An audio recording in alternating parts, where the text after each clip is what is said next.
Bonjour. C'est l'Avent. L'Avent. On attend du Seigneur. Bon, il est déjà venu et il va revenir. Mais c'est la célébration maintenant avant Noël. Bon, pour les enfants, on attend les cadeaux, on attend les lumières. Mais la vérité, c'est qu'on attend la promesse d'un Sauveur. On attend la promesse de lumière, de paix, de grâce. On attend la promesse du Dieu parmi nous. Et on se rappelle qu'il y avait avant Jésus est venu et après qu'il soit venu. Et ça a tout changé. Ça a tout changé. Il faut jamais oublier quel mystère, quelle grâce, quelle merveille, Emmanuel, Dieu parmi nous. Alors rappelons-nous qu'on attendait. Et maintenant, il est là parmi nous. Mais chaque jour, on l'attend le matin qui vient vers nous. Et il attend chaque matin qu'on vient vers lui. L'Éternel n'attend que le moment de vous faire grâce. C'est pourquoi il se lèvera pour vous manifester sa compassion. En effet, l'Éternel est un Dieu d'équité. Heureux tous ceux qui comptent sur lui. Alors Seigneur, nous comptons sur toi. Nous comptons sur toi et toi seul. Tu es notre part. Tu es ma part. Tu es mon trésor. Tu es mon tout. Tu es venu me chercher. Viens encore me chercher. Viens encore me bouleverser. Par ta grâce, par ta miséricorde, par ta sagesse, ta force et ta douceur. Viens me chercher encore. Je m'attends à toi. J'attends. Nous t'attendons. Nous t'attendons, Seigneur. Viens encore. Réveille-nous.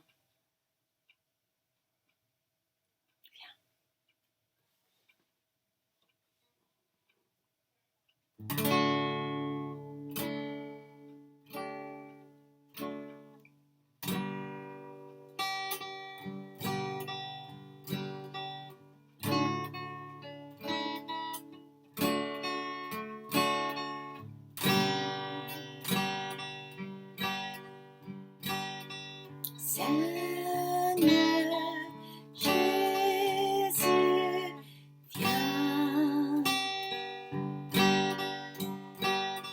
Seigneur Jésus, viens. Seigneur Jésus, viens.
la source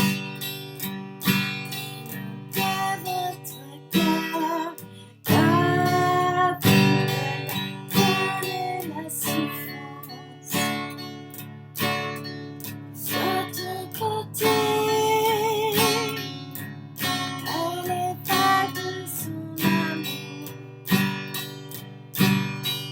vague après vague d'amour, vague après vague d'amour, vague après vague d'amour.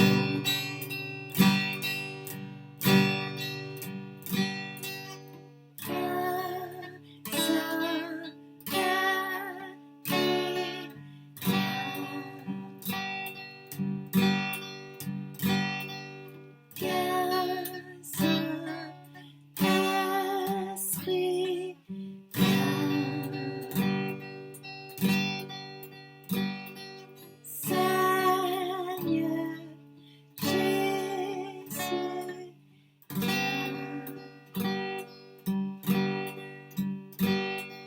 Seigneur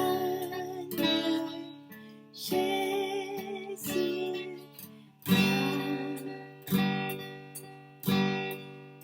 vague après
soir.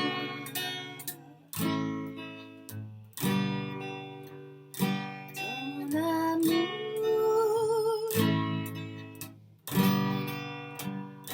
c'est profond,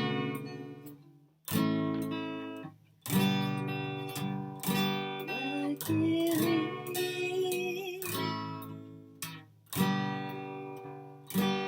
et m'apaise.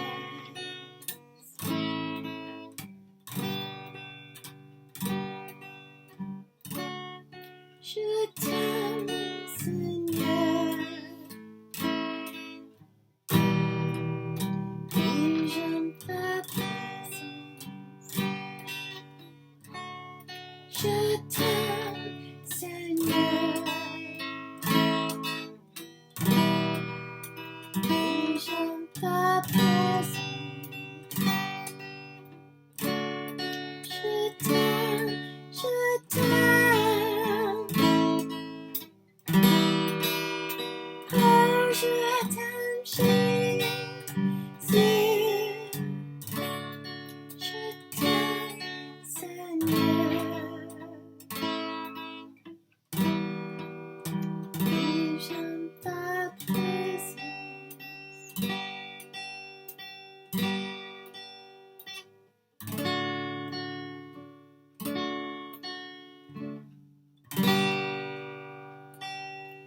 Me voici pour louer, me voici à tes pieds, me voici pour dire, tu es mon Dieu. Tout en toi est beauté, tout en toi est grande, tout en toi est merveilleux pour moi.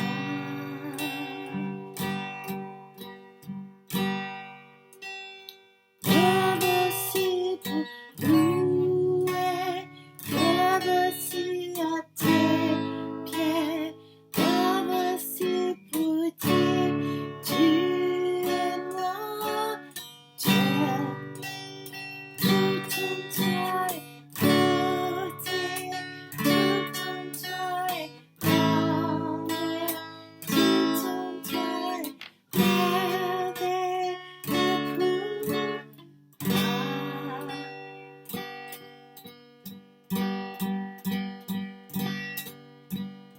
Lumière du monde, lumière dans l'obscurité, ouvre les yeux,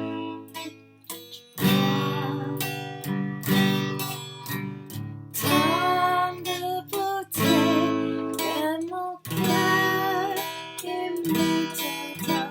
Je sais que ma vie est en toi.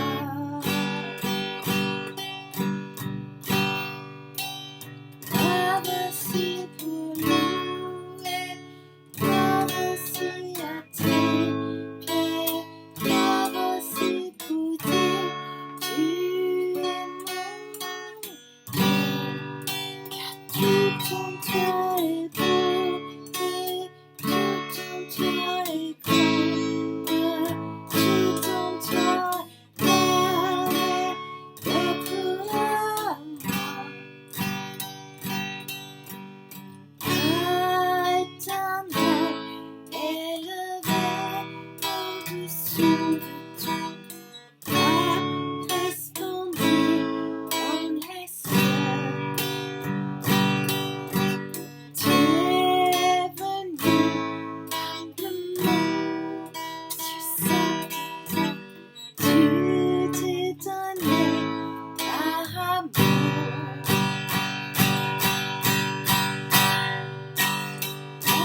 Roi éternel, tu es venu. De lumière éclatante, de gloire inimaginable de notre obscurité. Sur cette terre, tu es venu humblement pour nous sauver, pour me sauver, pour me rencontrer. Et encore, aujourd'hui, tu viens. De gloire éclatante, resplendissant, tu viens humblement vers moi pour illuminer mon obscurité encore et encore. Viens, Roi éternel, reçois ma louange, reçois mon adoration. Je m'incline devant toi. Je me prosterne devant toi, Roi éternel, mon roi à jamais. Béni soit ton nom. Béni soit ton nom.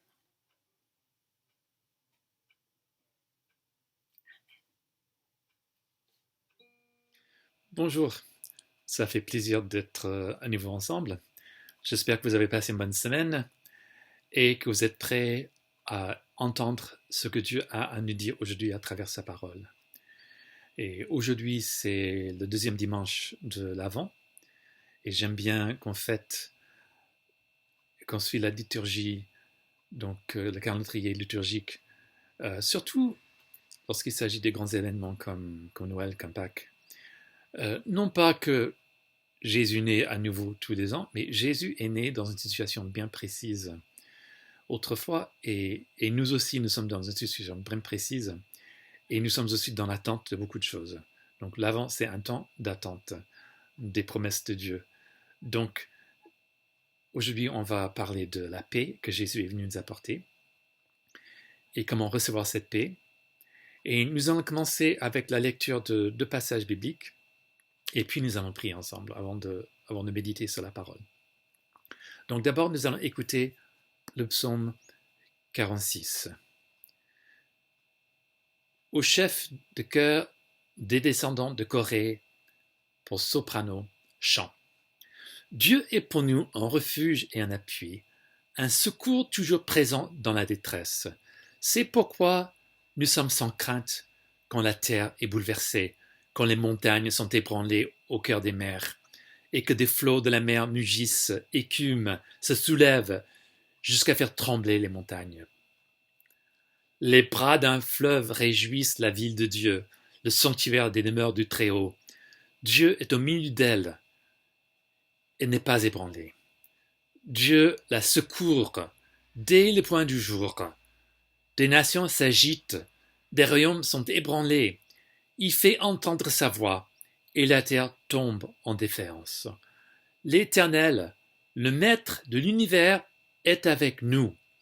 Le Dieu de Jacob est une forteresse pour nous. Venez, contemplez ce que l'Éternel a fait, les actes dévastateurs qu'il a accomplis sur la terre. C'est lui qui a fait cesser les combats jusqu'aux extrémités de la terre. Il a brisé l'arc et rompu la lance. Il a détruit par le feu des chars de guerre. Arrêtez et sachez que je suis Dieu. Je domine sur les nations. Je domine sur la terre. L'Éternel, le Maître de l'univers, est avec nous. Le Dieu de Jacob est pour nous une forteresse. Et puis, nous allons lire dans le livre d'Ésaïe. C'est quelques versets donc, qui parlent justement, entre autres, de la naissance de Jésus. Ésaïe 8, 23. Et nous allons lire jusqu'au chapitre 9, verset 6. Toutefois, les ténèbres ne régneront pas toujours sur la terre, où il y a maintenant des angoisses. Si les temps passés ont couvert de mépris le territoire de Zabulon et de Nephtali, les temps à venir couvriront de gloire la région voisine de la mer, la région située de l'autre côté du Jourdain, la Galilée à la population étrangère. Le peuple qui marchait dans les ténèbres a vu une grande lumière. Sur ceux qui habitent le pays de l'ombre de la mort, une lumière a brillé. Tu rends la nation nombreuse, tu augmentes sa joie, et elle se réjouit devant toi comme on le fait lors de la moisson, comme on jubile au partage du butin. En effet, le fardeau qui pesait sur elle, le gourdin qui frappait son dos, le bâton de celui qui l'opprimait, tu les brises comme tu l'as fait lors de la victoire sur Madian. Et puis on va sauter jusqu'au verset 6. En effet, un enfant nous est né, un fils nous a été donné, et la souveraineté reposera sur son épaule. On l'appellera merveilleux conseiller, Dieu puissant, Père éternel, Prince de la paix. Il n'y aura pas de fin à l'extension de sa souveraineté et de la paix pour le trône de David et son royaume, mais il sera affermi et soutenu par le droit et par la justice, dès maintenant et pour toujours. Voilà ce que fera le zèle de l'Éternel, le Maître de l'univers. Voilà. Et donc, on va revenir sur le psaume, donc, qui parle de la victoire de Dieu et de la paix, de la joie que nous pouvons avoir, parce que lui, il est notre forteresse, notre abri. Mais le passage d'Ésaïe, donc justement, a été écrit à une époque très sombre dans la vie d'Israël. Le royaume du Nord a été conquis par le roi assyrien et la population a été déportée. Donc, et justement, la région dont on parle, c'est cette région-là qui faisait partie de du royaume du Nord, qu'on appelait Israël. Et la situation était aussi sombre, menaçante pour les habitants de Jérusalem, du royaume du Sud, de Juda, que l'ennemi était proche, à la porte même. Et dans ce contexte vient la promesse d'un sauveur, d'un enfant pas comme les autres, de cet enfant qui nous est né, qui est le merveilleux conseiller, le prince de paix, le Dieu puissant, le Père éternel. Et donc, de même, Jésus s'est incarné pendant une période troublée. Il est né dans cette région, donc dans le nord de la Palestine. C'est une période troublée, ténébreuse à cause de l'occupation romaine. Et Jésus est déclaré être le prince de paix. Donc, cette paix est pour nous. Et nous aussi, nous sommes dans un temps de ténèbres, un temps de problèmes, un temps pas comme les autres, un temps d'angoisse. À comment, dans nos vies personnelles, dans nos vies de famille, dans nos vies d'église, même dans nos pays, nos nations, comment recevoir la paix que Jésus est venu nous donner? Comment le recevoir? Et dans le psaume, on a quelques indications. Au verset 11, arrêtez et sachez que je suis Dieu. Je domine sur les nations, je domine sur la terre. Nous ne sommes pas dirigés en dernier lieu par des gouvernements de la terre. Et nous ne sommes pas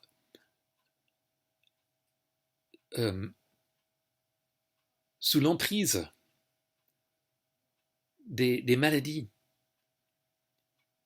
L'angoisse ne doit pas avoir le dernier mot. La maladie n'a pas le dernier mot. Les gouvernements n'ont pas le dernier mot. Alors, et je plains ceux qui gouvernent en ce moment parce qu'ils pataugent en sachant comment faire, comment sortir de de cette crise où nous sommes. Mais souvent aussi, on nous comble d'angoisse en plus et d'incertitude en plus. Alors comment recevoir la paix de Jésus? Et une des choses à faire, c'est de nous arrêter. Et sachez que c'est Dieu qui règne. L'Éternel, le Maître de l'univers, est avec nous. Le Dieu de Jacob est pour nous une forteresse. Et donc nous devons faire taire nos craintes, nos si, afin de reconnaître et d'entendre la voix de Dieu, sa révélation, ses promesses, sa direction. Et pour cela aussi, il faut mettre en sourdine les voix qui nous troublent, les prophètes d'angoisse, des diseurs de mauvais augure, de malheur, de catastrophe, de désespoir. Alors, c'est vrai avec les télécommandes, ils vont mettre en sourdine les infos lorsque ça devient trop. Et même, franchement, je ne regarde pas les infos. Très, très, très peu. J'écoute un petit peu la radio, je regarde des titres sur des journaux, mais j'évite de passer du temps à écouter des nouvelles parce que on vend des mauvaises nouvelles justement parce que les gens sont attirés par cela et donc c'est beaucoup plus payant pour des médias de nous faire entendre des mauvaises nouvelles que des bonnes nouvelles. Donc nous sommes sursaturés de toutes les choses qui suscitent la crainte et l'angoisse. Donc il faut les mettre en sourdine. Donc mettez la télé en sourdine. Faites attention à ce qu'on regarde, à ce qu'on écoute. Mais il faut aussi mettre en sourdine les autres voix qui nous troublent dans nos pensées, nos propres craintes, nos propres inquiétudes. Et comment faire cela? C'est difficile de faire taire cette voix intérieure. Donc comment faire? Alors parfois, ce qu'il vaut mieux faire, c'est amplifier la voix de Dieu, sa révélation. Et c'est un peu comme si on écoute une station de radio et il y a de l'interférence d'une autre station. Et donc, on doit ajuster le bouton. Et autrefois, ça se faisait beaucoup plus souvent. Aujourd'hui, on a des boutons automatiques dans les réseaux de radio et tout ça. Et on appuie sur le bouton et ça trouve la station claire et nette tout de suite. Mais parfois, il faut quand même ajuster parce qu'il y a une interférence. Et pour nous devons ajuster ce qu'on entend pour mettre en évidence la voix de Dieu. Alors, tout d'abord, Dieu nous dit en Jérémie 29 qu'on doit le chercher de tout notre cœur. Si vous le cherchez de tout votre cœur, je me laisserai trouver par vous. Il ne faut pas qu'on soit à moitié dans notre relation avec Dieu, qu'on n'ait pas un cœur partagé, qu'on est tiède vis-à-vis du Seigneur, dans notre ambition de le connaître et de le suivre, mais qu'on soit tout entier. Donc, engageons-nous à chercher la face du Seigneur et à connaître sa volonté de toute notre force. Tu dois aimer le Seigneur de toute ta force, de tout ton cœur, de toute ta pensée, de toute ton âme. Ça, c'est le premier commandement. Donc, cherchons le Seigneur. Méditons sur ce que Dieu dit de lui-même dans sa parole. Dieu se révèle à travers sa parole. Et lorsque nous contemplons le Seigneur dans sa parole, cela nous transforme, dit la Bible par le Saint-Esprit. Méditons sur ce que Dieu dit sur lui-même, méditons sur ses promesses envers nous. Je lis en ce moment les psaumes et hier je lisais que ce soit le temps favorable, le temps de tes promesses. Bénis-nous maintenant autant de jours où nous avons vécu dans la disette, dans les problèmes, dans l'oppression. Que ce soit le moment favorable. Renouvelons dans nos pensées les promesses que Dieu nous a faites autrefois, des prières que nous avons priées, des prières qui ont été priées sur nous, des choses qui ont été prophétisées sur nous. Ramenons-la à l'esprit. Lisons les psaumes, prions les psaumes. Les psaumes étaient écrits comme des chants, comme des prières. Et quand je lis des psaumes, justement, je les prie moi-même. Et puis, nous pouvons les chanter. Il y en a beaucoup qui sont en musique, donc on peut les chanter. Écoutons la louange.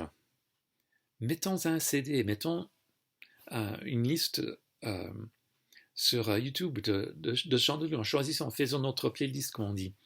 Écoutons la louange pour nous être baignés dans la présence du Seigneur, dans la vérité de qui est le Seigneur, qui se révèle à nous. Adorons-le pour qui il est. Exaltons le Seigneur. Louez-le même à haute voix. Chantons avec ces chants de louange, à haute voix, même lorsque nous sommes seuls. Et je vous encourage, en étant chez vous, lors de la louange qu'on fait ensemble, louons le Seigneur à haute voix. Il y a quelque chose qui se fait en nous lorsque nous disons ces choses, pas simplement dans notre esprit, mais à haute voix. Ça devient encore plus vrai pour nous lorsque nous le disons. Dieu a créé avec sa parole. Il y a quelque chose qui se passe lorsque nous adorons le Seigneur à haute voix, lorsque nous louons le Seigneur à haute voix. Donc, faisons-le. La prière en langue, c'est aussi une façon de mettre en sourdine nos propres pensées qui viennent interférer avec ce que Dieu veut nous dire. La prière en langue, c'est quelque chose qui nous édifie. Le Saint-Esprit prie en nous ce que la volonté de Dieu pour nous. Des choses parfois on ne peut même pas imaginer, on ne sait pas même mettre en mots. Et cela nous aide à être en communion avec Dieu, avec l'Esprit de Dieu, et être à son écoute, et plutôt que d'écouter nos inquiétudes et d'autres voix qui sont là pour nous perturber, pour nous faire peur, pour nous décourager. J'aimerais aussi nous encourager à mettre des choses par écrit. Écrivons nos prières, ce qu'on demande de ce dont on a besoin. Il est dit dans Philippiens chapitre 4 que nous devons faire connaître à Dieu tous nos soucis et la paix de Dieu qui surpasse tout ce qu'on peut connaître va remplir nos cœurs. La paix de Dieu vienne lorsqu'on fait connaître à Dieu nos besoins, nos soucis. Avec reconnaissance, il est dit aussi, en remerciant le Seigneur, non pas pour obtenir quelque chose de la part de Dieu, mais pour ce qu'il nous a déjà donné. Donc si on écrit nos prières, si on écrit les réponses à nos prières, les exaucements de nos prières, si on écrit les promesses de Dieu vis-à-vis de nous, et on peut revenir là-dessus. On peut dire, oui, j'ai demandé telle chose à Dieu, et il m'a répondu. Merci Seigneur. Merci Seigneur pour tout ce que tu nous as déjà fait. Tu prends soin de nous jour après jour. Tu es fidèle envers nous. Tu es fidèle envers moi. Le nombre de fois que tu m'as sauvé, que tu m'as secouru, que tu as répondu à mes prières, que tu m'as encouragé dans la détresse, que tu m'as sauvé, que tu m'as pardonné, que tu m'as relevé. Merci Seigneur. Merci, merci. Et la paix de Dieu vienne lorsque nous louons le Seigneur pour qui il est, lorsque nous le remercions, lorsque nous reconnaissons tous ses bienfaits. Il y a le chant qui dit « Compte les bienfaits de Dieu ». Compte les bienfaits de Dieu, mets-les tous devant tes yeux. Tu verras en adorant combien le nombre en est grand. Le fait d'énumérer les bienfaits de Dieu est quelque chose qui nous encourage, qui fait taire nos craintes, nos peurs du moment, dans la situation où nous sommes. Nous ne voyons peut-être pas la sortie de secours, mais elle est là puisque Dieu est fidèle. Donc louons le Seigneur, remercions-le pour recevoir la paix du Seigneur. Mettez en sourdine toutes nos craintes, nos inquiétudes. Nous avons dans Luc chapitre 2 l'histoire des bergers qui étaient là dans les champs au moment de la naissance de Jésus. Luc chapitre 2 à partir du verset 8. Donc lorsque Jésus est né à Bethléem, il y avait dans la même région des bergers qui passaient la nuit dans les champs pour y garder leurs troupeaux. Un ange du Seigneur leur apparut, et la gloire du Seigneur resplendit autour d'eux. Ils furent saisis d'une grande frayeur. Mais l'ange leur dit, « N'ayez pas peur, car je vous annonce une bonne nouvelle qui sera une source de grande joie pour tout le peuple. Aujourd'hui, dans la ville de David, il vous est né un sauveur qui est le Messie, le Seigneur. Voici à quel signe vous le reconnaîtrez. Vous trouverez un nouveau-né enveloppé de l'ange et couché dans une mangeoire. » Et tout d'un coup, une foule d'anges de l'armée céleste se joignit à l'ange. Ils adressaient des louanges à Dieu et disaient « Gloire à Dieu dans les lieux très hauts, paix sur la terre et bienveillance parmi les hommes. » Et donc il y a un lien entre louer, glorifier Dieu et la paix qu'il nous donne. Les anges louent le Seigneur et glorifient Dieu et proclament la paix sur la terre et la bienveillance parmi les hommes. Et dans, disons, le Nouveau Testament est écrit en grec, mais Jésus est né parmi le peuple hébreu. Et le mot hébreu pour paix, shalom, c'est une paix dans toutes ses dimensions, dans tous les domaines de notre vie. La paix de cœur, le pardon de nos péchés, la guérison physique et spirituelle, le bien-être. Et donc c'est cela que Jésus est venu nous apporter. Alors recevons-le.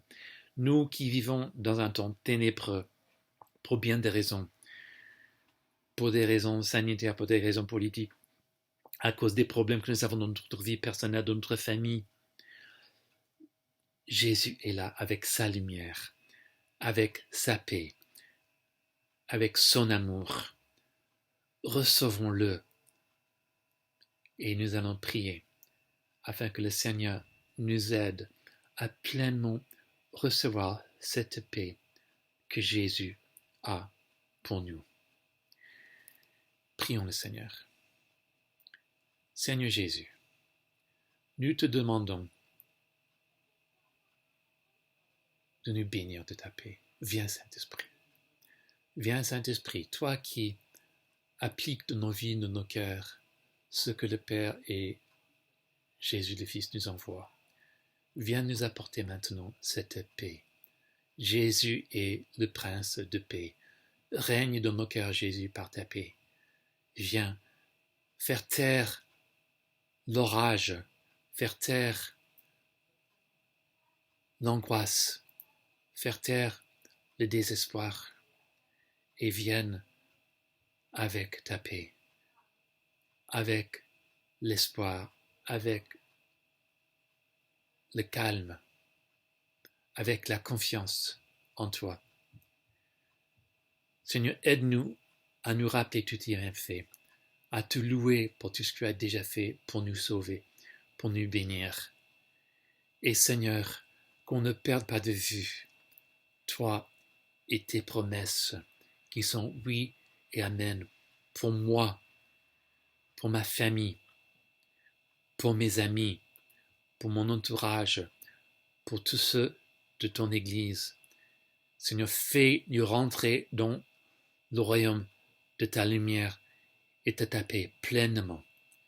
Au nom de Jésus, viens Saint-Esprit. Viens Saint-Esprit. Laisse le Seigneur te toucher. Laisse le Seigneur mettre son doigt sur ta source d'angoisse, d'inquiétude. Laisse le Seigneur te toucher.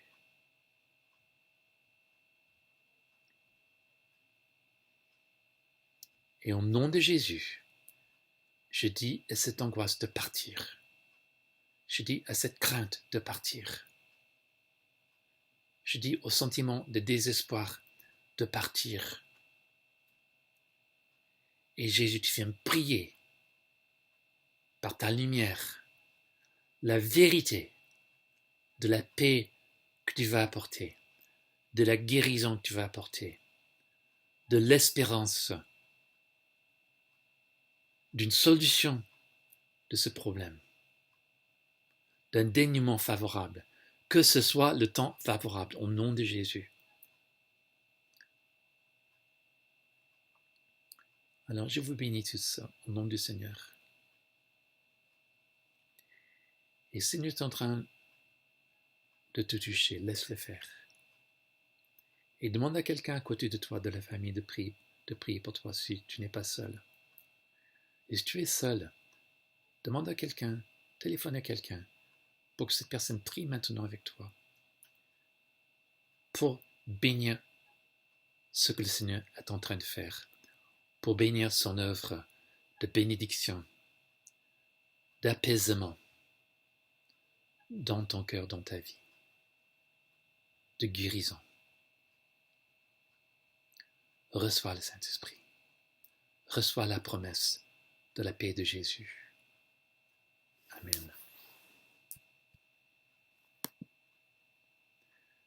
Alors, nous allons terminer là maintenant.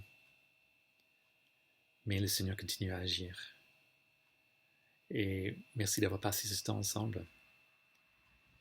Et puis c'est vrai, si c'est maintenant ou plus tard, aujourd'hui ou dans la semaine, il faut être sûr de recevoir la prière pour ce dont tu as besoin, pour ce que le Seigneur fait dans ta vie. Nous avons besoin les uns des autres pour bénir ce que le Seigneur fait. Nous sommes des ministres, de collaborateurs avec le Seigneur. Alors, même si nous sommes nous-mêmes blessés, nous pouvons être une bénédiction pour quelqu'un d'autre. Le Seigneur utilise des instruments faibles et blessés pour manifester sa gloire. Alors reçois des autres et bénis ceux de ton entourage. Alors à bientôt. Au revoir.